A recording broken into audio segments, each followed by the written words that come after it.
Meu nome é Chelsea Turner e hoje tenho 28 anos. Mas o momento que mudou tudo aconteceu quando eu tinha 16, parada na cozinha dos meus pais com um panfleto dobrado de restaurante na mão. Eu não estava pedindo nada extravagante. Era só um pequeno restaurante italiano do outro lado da cidade, o tipo de jantar de aniversário simples para o qual eu mesma tinha economizado. Antes que eu pudesse terminar de explicar, meu pai me olhou como se eu tivesse pedido algo absurdo. Disse que eu não precisava de nada em chique, que eu deveria ser sensata e deixar esse tipo de coisa para o grande dia do meu irmão. Minha mãe não disse muito. Não precisava. O aceno que ela deu foi suficiente para mostrar exatamente onde eu estava naquela casa. Lembro da sensação daquele momento nada dramático, nada barulhento, apenas um lembrete silencioso e cortante de que, na minha família, eu devia precisar de menos, querer menos e ficar fora do caminho. Eu não discuti. Não chorei. Só dobrei o panfleto de novo e coloquei de lado, fingindo que não importava. Mas importava. Importou mais do que eles jamais entenderam. Foi naquele dia que eu decidi parar de esperar por justiça. Se eles iam me tratar como a filha que sempre tinha que ser razoável, então eu construiria uma vida na qual eu nunca precisasse pedir nada a eles. E anos depois, quando o filho favorito deles ficou sem opções e veio procurar minha ajuda, eu já sabia exatamente o que faria. Antes de contar o que ele disse e o que aconteceu depois que eu saí, me diga, que horas são aí agora e de onde você está assistindo? Estou curiosa para ver até onde essa história vai chegar. O ensino médio não mudou nada sobre o meu lugar dentro de casa. Só tornou o padrão mais difícil de ignorar. Na maior parte dos dias, eu me movia ao redor das prioridades dos outros como se fosse parte da mobília. Em casa, os únicos horários que realmente importavam eram os turnos dos meus pais e os treinos, reuniões e planos do meu irmão. Se sobrasse espaço, eu me encaixava nele. O nome do meu irmão é Eric. Ele era 2 anos mais velho e tratado como um projeto a longo prazo. No jantar, meus pais falavam sobre as notas dele, o técnico dele, as opções dele. Cada pequeno passo que ele dava era um sinal de que estava destinado a algo maior. E meu papel era tirar os pratos, ouvir e me manter agradável. As pequenas diferenças eram as que mais ficavam comigo. Quando o time dele precisava de ajuda, minha mãe assava doces, organizava caronas e ficava até tarde no ginásio. Quando eu tinha um evento, ela assinava a autorização e me lembrava de não chegar tarde em casa. Certificados que eu trazia da escola ficavam na geladeira por uma semana antes de serem enterrados por novas fotos dele segurando troféus. Comecei a celebrar minhas próprias conquistas em silêncio e a guardar meus papéis antes que alguém pudesse esquecê-los por mim. Quando Eric começou a olhar universidades de 4 anos, nossa sala virou o centro de planejamento dele. Panfletos, mapas de campus e listas de itens de dormitório tomavam a mesa de centro. Meus pais sentavam com ele por horas comparando programas e bairros. Eu me sentei no braço de uma poltrona com o laptop aberto em sites de faculdades comunitárias, rolando tabelas de mensalidades e rotas de ônibus. Ninguém nunca disse em voz alta que não havia dinheiro suficiente para 2 filhos saírem de casa ao mesmo tempo. Era apenas entendido que Eric teria a experiência completa da faculdade e eu ficaria por perto, escolheria um campus na linha do ônibus e seria sensata quanto a isso. Sempre que eu tentava perguntar sobre moradia ou custos de livros, as respostas eram vagas, e o assunto voltava para o que Eric precisava. O fim de semana da mudança dele parecia um feriado no qual o resto de nós estava trabalhando. O carro foi arrumado com cuidado, minha mãe ficava endireitando pilhas de roupas dobradas e meu pai checava a rota para o campus 2 vezes. Houve fotos na garagem, piadas rápidas, abraços longos. Eu fiquei perto da caixa de correio, entrei em uma foto quando chamaram meu nome e assisti o carro sumir na esquina. Algumas semanas depois, meu primeiro dia de faculdade chegou sem qualquer cerimônia. Peguei um ônibus urbano atravessando Minneapolis com uma mochila e um único livro usado equilibrado nos joelhos. Desci perto de um prédio baixo de tijolos, esperei na fila para tirar minha carteirinha junto com outros estudantes que pareciam tão cansados quanto eu, e fui direto para a aula. Naquela noite, destranquei a porta da frente de uma cozinha silenciosa e encontrei um bilhete me lembrando de comprar mais leite da próxima vez que eu voltasse para casa. A mensalidade era paga com uma mistura de bolsas e tudo que eu conseguia ganhar. Consegui um emprego de meio período em um supermercado, repondo prateleiras e aprendendo quais horários eram mais cheios. Quando meu supervisor me chamou de lado uma noite e me chamou de confiável, foi a primeira vez que esforço se transformou em algo sólido. Confiável significava turnos extras. E turnos extras significavam que eu poderia comprar um laptop usado em vez de disputar o velho computador da família. Aos poucos, meu foco se afastou de tentar ser notada. Passei a acompanhar créditos concluídos, saldo devido, horas agendadas. Nos raros jantares de família enquanto Eric estava fora, minha mãe perguntava como a faculdade estava indo e depois passava o resto da refeição descrevendo a vida no campus dele. Eu respondia com algumas frases curtas e deixava a conversa passar por cima de mim, tratando meu diploma, meus salários e meus planos como a única rede em que eu realmente podia confiar. O trabalho se tornou o primeiro lugar onde eu podia respirar sem me medir contra mais ninguém. Depois de um semestre equilibrando aulas e turnos no supermercado, me candidatei a um estágio administrativo em uma empresa de administração de imóveis de médio porte. Eu não achava que iria conseguir. A maioria das pessoas que se candidatava usava sapatos engraxados e carregava portfólios. Eu apareci com uma blusa emprestada e tentei parecer que sabia o que estava fazendo. O que me surpreendeu não foi conseguir a vaga. Foi a rapidez com que aprendi a lidar com os pequenos detalhes que facilitavam o dia de todo mundo: arquivar, agendar, escrever respostas, atualizar planilhas, tarefas simples, mas que se acumulavam em algo concreto. Pela primeira vez, ninguém me comparava com mais ninguém. Eles pareciam apenas aliviados por alguém finalmente notar as coisas que sempre escorregavam pelas frestas. Minha supervisora, uma mulher focada em detalhes e que raramente sorria, parou na minha mesa numa tarde e disse que eu tinha um bom instinto para sistemas. Era uma frase simples, mas ficou comigo por semanas.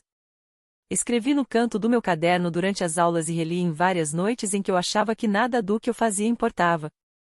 Aquilo me lembrava que esforço pode ser visto quando as pessoas realmente olham. Conforme o estágio continuou, assumi mais tarefas. Pequenas ligações para fornecedores, arquivamento de renovações de contrato, coordenação de cronogramas de manutenção. Eu gostava do ritmo daquilo, da ordem limpa de problemas que podiam ser resolvidos com tempo e atenção. Quando a empresa me ofereceu horas extras durante o verão, aceitei imediatamente. Mais horas significavam menos dependência de qualquer pessoa em casa e mais espaço para imaginar uma vida que não orbitasse as expectativas de ninguém. Na casa dos meus pais, nada mudou. As ligações giravam em torno do progresso do meu irmão. Ele tinha trocado de curso 2 vezes, depois decidido por algo promissor, e cada atualização era entregue com a energia de uma notícia urgente. Quando perguntavam como eu estava, soava sempre como uma formalidade, um pequeno dever que eles queriam riscar da lista antes de voltar ao verdadeiro destaque. Parei de esperar reconhecimento. Em vez disso, tracei os próximos anos numa folha de papel sulfite, listando cursos, estágios e metas de economia. O plano não era ambicioso pelos padrões de ninguém, mas era sólido. Era meu. Nas noites depois dos turnos de fechamento, eu espalhava minhas anotações pela cama, conferia minha conta bancária e aprendia a esculpir espaço em uma vida que parecia não deixar muito espaço para mim. Quando a formatura chegou, minha família não sugeriu nenhuma celebração. Minha mãe me parabenizou ao telefone enquanto mexia algo na panela. Meu pai disse que o diploma seria útil. E pronto. Sem fotos, sem jantar, nenhum cartão. Vesti a beca, atravessei um palco lotado, apertei a mão de um desconhecido e voltei para casa sozinha. Meu diploma chegou pelo correio 2 semanas depois. Em vez de voltar para a casa dos meus pais, assinei o contrato de um estúdio perto da Lake Street, um lugar minúsculo com uma janela torta e um aquecedor que fazia um clique quando ligava. Foi a primeira porta que abri que dava para um espaço inteiramente meu. Comprei um colchão de segunda mão, coloquei no chão e jantei sentada ao lado dele, de pernas cruzadas. Parecia independência quieta, frágil, mas real. Continuei trabalhando na empresa, construindo confiança devagar. Minhas tarefas foram ficando maiores. Pequenas contas, arquivos de integração, coordenação com agentes de locação. Aprendi a ler contratos e a ouvir durante reuniões sem dizer muito. Aprendi que o silêncio podia ser estratégico, que observar como as pessoas operavam, quietamente, me ensinava mais do que qualquer aula que eu já tinha feito. Meses escorregaram para dentro de uma rotina.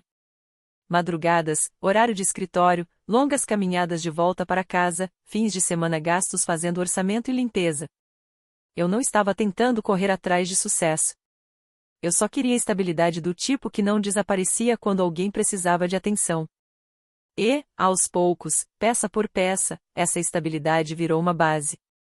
Eu não sabia então que a distância entre minha família e eu estava crescendo em algo impossível de reverter. Eu só sabia que cada passo adiante parecia uma escolha que eu tinha esperado anos para fazer. A vida no meu pequeno estúdio tinha um ritmo que fazia tudo parecer administrável. Eu acordava cedo, caminhava até o trabalho pelas partes silenciosas da Lake Street, cumpria minhas tarefas na empresa e voltava para um espaço onde nada exigia mais do que eu podia dar. Essa calma tornava fácil esquecer o quanto tudo mudava quando minha família voltava para o quadro. A primeira mudança veio numa tarde de outono, quando meu telefone vibrou com uma mensagem da minha mãe. Não era incomum ela mandar mensagem, mas o tom era diferente. Ela perguntou se eu podia passar lá naquele fim de semana porque eles precisavam conversar sobre algo importante. A forma como ela escreveu fez meu estômago apertar, embora eu não soubesse explicar por quê.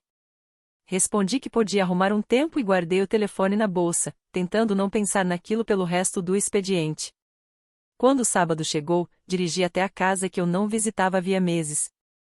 Os cantos familiares da estrada pareciam menores do que eu lembrava. O revestimento da casa tinha desbotado um pouco, e o gramado tinha manchas irregulares. Era estranho ficar diante de um lugar que moldou tanta coisa da minha infância e me sentir como uma visitante. Lá dentro, o clima era rígido. Meus pais estavam sentados na sala como se eu tivesse horário marcado. Sentei em frente a eles, as mãos apoiadas nos joelhos. Minha mãe evitava meus olhos enquanto meu pai pigarreava do jeito de quem ensaiou o que queria dizer. Eles me contaram que Eric tinha passado por dificuldades, não acadêmicas mais. Ele já tinha se formado, mas tomado uma série de decisões que soavam irresponsáveis, mesmo sem muitos detalhes. Ele deixou um emprego, depois outro, voltou a morar em casa por um tempo e depois saiu de novo para algo que dizia ser temporário. Cada passo criava mais instabilidade, e cada instabilidade parecia exigir mais ajuda. Eles não disseram explicitamente o que queriam de mim, mas a implicação pairava na sala como uma corrente de ar entrando por uma janela aberta. A pressão não era alta. Estava contida no silêncio que seguia cada frase. Eu ouvi sem interromper, sentindo algo apertar dentro de mim. Por anos, eu tinha visto recursos fluírem para eles sem questionamento, enquanto qualquer pedido meu era pesado, medido e muitas vezes descartado como desnecessário. Saí naquela tarde sem fazer promessas.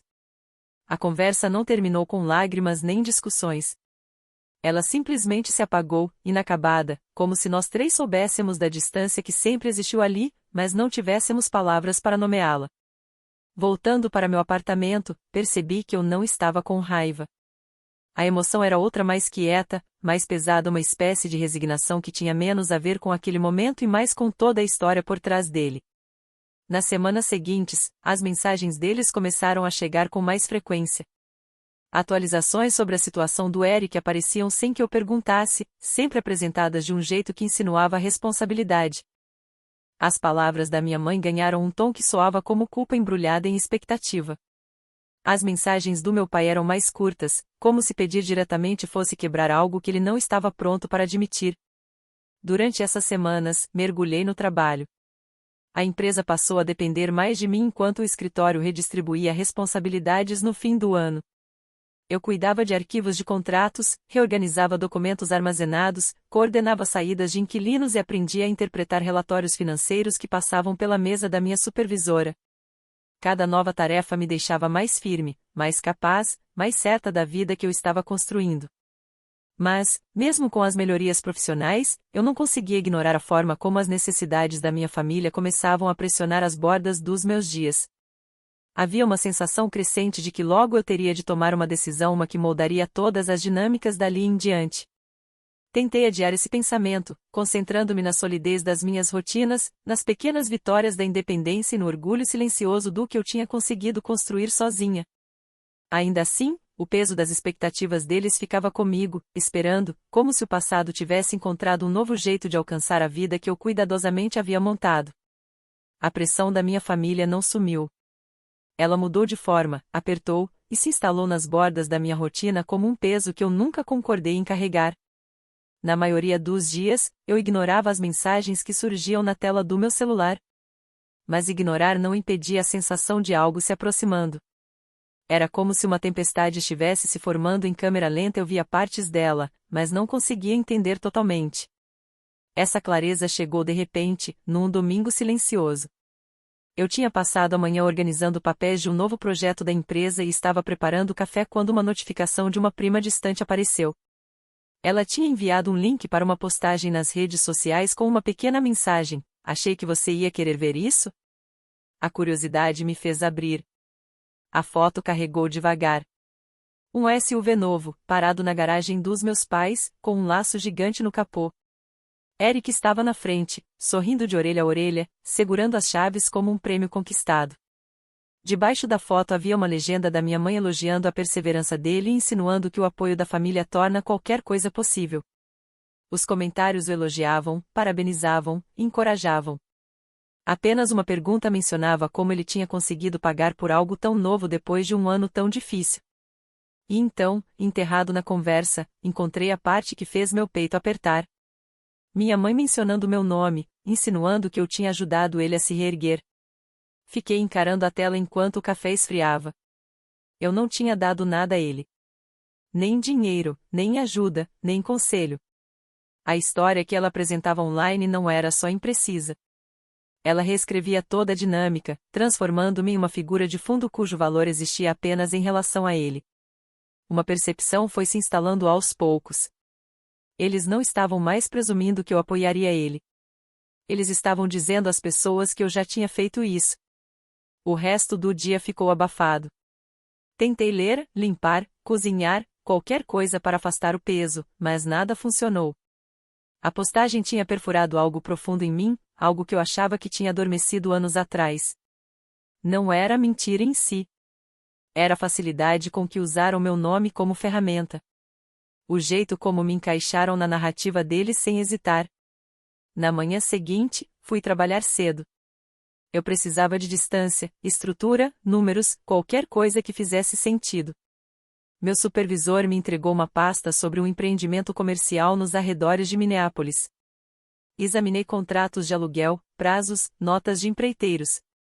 Era tedioso, mas me colocava no chão.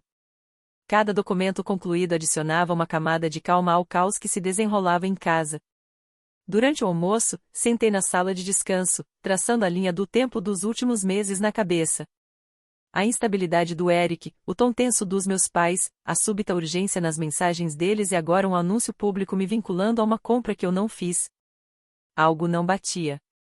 Eles não tinham dinheiro para algo assim. Não sei se apertarem de um jeito que não combinava com a confiança tranquila daquela foto.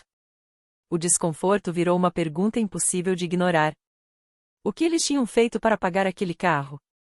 Essa pergunta me acompanhou durante a semana. Escapava nos pensamentos enquanto eu arquivava documentos, reaparecia durante reuniões, e permanecia enquanto eu caminhava para casa nas noites frias. Eu não estava procurando drama. Eu só queria entender por que meu nome tinha sido arrastado para algo do qual eu nunca fiz parte. Eventualmente, a necessidade de clareza superou o desconforto. Procurei alguém que me devia um pequeno favor, alguém com conhecimento financeiro suficiente para desvendar situações discretamente. Não expliquei tudo. Não precisava. Apenas pedi que ela analisasse uma transação que parecia incomum. Os dias seguintes se esticaram, cada um carregando uma corrente de antecipação. Continuei trabalhando, continuei em movimento, mas minha mente permaneceu presa na pergunta que eu finalmente ousara fazer. Quando a resposta veio, não suavizou nada. Isso deixou tudo mais nítido e me aproximou de uma verdade que vinha se formando há anos. A distância entre mim e minha família não era um acidente. Era resultado de escolhas algumas feitas por eles e, agora, finalmente, algumas que seriam feitas por mim. 2 dias depois de pedir ajuda, a resposta chegou em forma de uma mensagem curta. Ela tinha encontrado algo que eu precisava ver pessoalmente. Só isso já me dizia que a situação era pior do que eu tinha imaginado. Depois do trabalho, caminhei até um pequeno café perto da estação do trem leve onde às vezes nos encontrávamos. Ela se sentou à minha frente e colocou uma pasta fina sobre a mesa, sem cerimônia. O peso da expressão dela foi suficiente para deixar minhas mãos tensas. Dentro da pasta estavam detalhes que meus pais nunca planejaram que eu descobrisse. Eles tinham refinanciado a casa de novo e usado a equidade para retirar uma quantia grande o bastante para cobrir mais do que o custo do carro. A documentação mostrava assinaturas, datas e a transferência para uma conta no nome do meu pai e do Eric. Meu nome não aparecia em lugar nenhum, e ainda assim eu era usada como explicação para a compra. O primeiro sentimento não foi raiva. Foi algo mais quieto, mais afiado, uma espécie de reconhecimento que se repetiu no meu peito. Claro que eles tinham feito isso. Cada padrão com que cresci levava exatamente a este momento. O risco financeiro deles, as necessidades dele e o meu silêncio esperado. Agradeci a ela, coloquei a pasta na minha bolsa e voltei para a rua. Minneapolis parecia mais fria do que o normal. As pessoas passavam rápido ao meu redor, enroladas em casacos, apressadas para seus destinos. Fiquei parada por um instante, deixando o peso da verdade se acomodar dentro de mim. Eu sempre desconfiara que havia um limite para o quanto as escolhas deles podiam me puxar junto. Mas agora esse limite parecia dolorosamente irrelevante. Eles tinham tomado decisões que colocavam em risco o único bem que possuíam. E tinham feito isso sem hesitar. Nos dias que se seguiram, algo em mim mudou. Fui trabalhar com uma clareza mais firme do que de costume, não por distração, mas por entendimento. Cada contrato que eu revisava, cada relatório financeiro que ajudava a preparar, cada tarefa me lembrava da responsabilidade que eles sempre se recusaram a assumir. Passei anos aprendendo a me estabilizar. Eles passaram anos evitando estabilidade por completo. Uma manhã, enquanto atualizava arquivos de um projeto imobiliário, percebi que não havia nenhum caminho à frente que envolvesse tentar consertar a situação para eles. A ideia pareceu fria no começo, mas fazia sentido. Eu não devia a eles uma solução para problemas que eles mesmos criaram. Eu não devia outra versão do mesmo sacrifício silencioso que dei durante toda a minha infância. Ainda assim, respostas não eram suficientes. Eu precisava ver as consequências por conta própria. Sem avisar ninguém, marquei um dia de folga, dirigi até o bairro onde cresci e estacionei no fim da rua. A casa parecia menor do que eu lembrava. O revestimento estava desbotado e uma calha pendia torta perto de um dos cantos. O SUV novo brilhava na entrada da garagem, parecendo completamente fora de lugar ao lado de uma estrutura que não recebia melhorias havia anos. Eu não bati na porta. Não entrei. Apenas observei a casa da calçada, deixando as peças se alinharem o risco financeiro, a narrativa pública, a expectativa de que eu absorveria as consequências. Ali, parada, entendi que aquela seria a última vez que eu veria aquele lugar como algo ligado a mim. No caminho de volta, meu pensamento voltou para a estabilidade que eu havia construído, o apartamento pequeno, as rotinas, a confiança lenta, mas firme, que tinha vindo do meu trabalho. Pensei no que significava proteger essa estabilidade e se ajudar minha família destruiria a base que passei anos construindo. Quando cheguei ao meu prédio, a decisão já tinha tomado forma dentro de mim. Se eles viessem até mim de novo e eu suspeitava que viriam, eu não amorteceria as consequências. Não absorveria o impacto das escolhas deles. Não permitiria que me encaixassem em uma história que não era minha. O que viesse a seguir pertenceria a eles. Minha parte seria honestidade, não resgate. E, pela primeira vez na vida, isso não parecia cruel, parecia necessário. A mensagem do meu pai chegou numa quinta-feira à noite, enquanto eu revisava estimativas de um projeto de reurbanização. A voz dele soava tensa de um jeito que eu nunca tinha ouvido antes. Ele disse que precisávamos conversar, que as coisas tinham tomado um rumo complicado, que era sobre o Eric. Não havia urgência nas palavras, mas havia desespero nas pausas entre elas. Deixei o recado lá, sem ouvir até o fim. Eu precisava de distância antes de permitir que a crise deles entrasse novamente na minha cabeça. Na manhã seguinte, ouvi outra vez e deixei o telefone sobre o balcão. Acontecesse o que tivesse acontecido, qualquer linha que finalmente tivesse arrebentado, eu sabia que não entraria nessas cegas. Mais tarde, liguei para alguém em quem confiava, minha prima Lee. Ela não era próxima dos meus pais, mas tinha um talento para ouvir as partes de uma história que ninguém dizia em voz alta. Quando nos encontramos para tomar um café, ela não pareceu surpresa que eu tivesse procurado por ela. Explicou tudo com calma, quase com cuidado, como se a verdade pudesse se machucar se fosse colocada na mesa de qualquer jeito. Eric, disse ela, tinha feito empréstimos privados não de banco, não de nenhum serviço regulamentado, mas de agiotas que operavam sem supervisão alguma. As quantias eram altas, e os juros, brutais. Ele usou o dinheiro para sustentar um projeto que descreveu como temporário. Fracassou rapidamente, deixando-o com dívidas que ele não podia pagar. Meus pais assinaram documentos vinculados à casa para ajudá-lo a conseguir um desses empréstimos. Quando os pagamentos atrasaram, o credor começou a entrar em contato diretamente com eles. O carro era só a superfície. Os problemas reais já estavam além de qualquer contenção. Voltei para casa depois daquela conversa, com o ar de inverno cortando meu rosto como uma lâmina. Eu não apressei o passo. Precisava de cada quarteirão para entender o que aquilo significava. Eles não tinham apenas arriscado a própria estabilidade. Tinham arriscado a casa deles, a mesma casa da qual, por anos, me fizeram sentir que eu não precisava fazer parte. Alguns dias depois, meu pai ligou de novo, e dessa vez eu atendi. A voz dele carregava o peso de alguém com medo de dizer a verdade diretamente. Ele não descreveu toda a situação. Eu já sabia. Mas ele pediu ajuda. Pediu como se eu fosse a última opção restante. Marquei uma reunião com ele na sala de conferências da firma onde eu trabalhava. Quando chegou, parecia menor de algum jeito, como se os anos tivessem passado por cima dele de uma só vez. Não ofereci conforto. Não suavizei nada.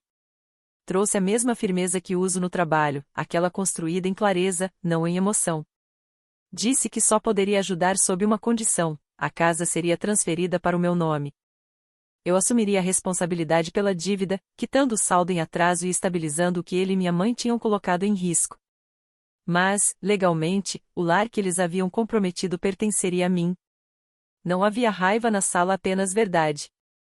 Dura, simples, inevitável. Ele não discutiu. Não defendeu suas escolhas. Apenas assentiu, com a expressão de alguém que finalmente ficou sem lugares para se esconder.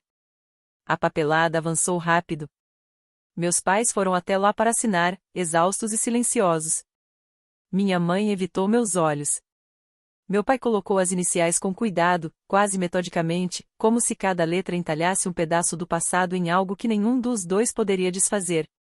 Quando tudo terminou, eles foram embora sem perguntar o que aconteceria depois. E eu não ofereci nenhuma garantia. A transferência estava concluída. As consequências agora eram reais. E eu senti, pela primeira vez em anos, o contorno exato dos meus limites. Mas Eric não tinha terminado. Ele apareceu semanas depois. Não para pedir desculpas, nem para reconhecer qualquer parte do que havia acontecido, mas para pedir outra chance, outro impulso, outra versão do apoio que sempre assumiu que surgiria para ampará-lo. Eu não dei. Ele pediu para conversarmos. Recusei. Pediu conselhos. Permaneci em silêncio. Tentou se colocar como alguém incompreendido. Eu não entrei para ajudar a reescrever narrativa nenhuma. Não ofereci raiva. Não ofereci nada. Esse silêncio se tornou a linha entre nós. Meus pais se ajustaram à nova realidade mais devagar. Mandavam mensagens curtas sobre a casa, coisas como contas e reparos, mas nada pessoal. Eu respondia apenas o necessário. A distância deixou de ser punição e virou estrutura, um limite que finalmente se sustentava. Meses passaram e a vida se acomodou em algo estável. Meu trabalho cresceu, minha confiança se firmou, e o ar ao meu redor ficou mais claro do que jamais havia sido. Minneapolis derreteu na primavera, e percebi que eu já não carregava o peso das expectativas deles. A dor de ter sido ignorada desaparecera. O que restava era força, uma força moldada por anos aprendendo que ser razoável nunca significou permitir que apagassem você. Eu nunca voltei a me reconectar com eles. Não por amargura, mas por compreensão. Algumas relações não se rompem, elas revelam a verdade que sempre existiu por baixo. E, quando você enxerga essa verdade, não consegue mais deixá-la de ver. E é essa a lição que quero deixar para quem estiver ouvindo. Ser a pessoa confiável não significa que você deve sua vida às pessoas que só aparecem quando precisam de algo. Limites não são crueldade. Distância não é traição. Às vezes, a forma mais honesta de amar a si mesmo é se afastar. Obrigado por acompanhar a minha história. Se você ainda está aqui, me diga nos comentários de onde está ouvindo e se algum dia você precisou se afastar para proteger o seu futuro.